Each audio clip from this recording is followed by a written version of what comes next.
Good morning गाइजहरू है।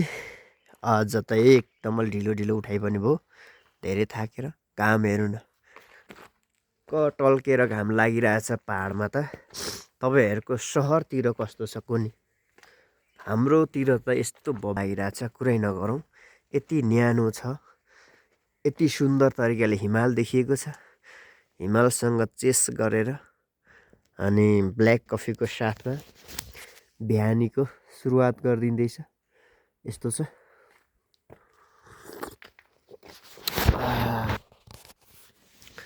एकदम सँगले राम्रो घाम लागिरहेछ बिहानै। त्यही माथि गलबन्दीले घाँटी बेरेर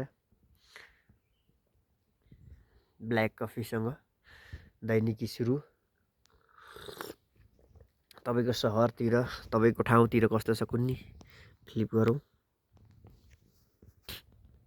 यसरी हेरेर खाएर बिहानीको घामसँगै हिमाल हाँसेको हेर्दै होइन दैनिकी सुरु गर्नु पाउनु पनि अत्यन्तै हामी भाग्यमानी हो। र योभन्दा खुसी के हुन सक्छ र भने जस्तो। तर हेर्नु न, हिमाल यस्तो सुन्दर देखिन्छ। बाफ रे बाफ।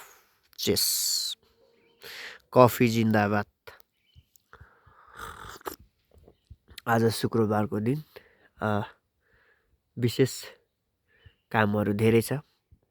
आजको दिन भनेको भेटघाट कार्यक्रममै बित्नेछ।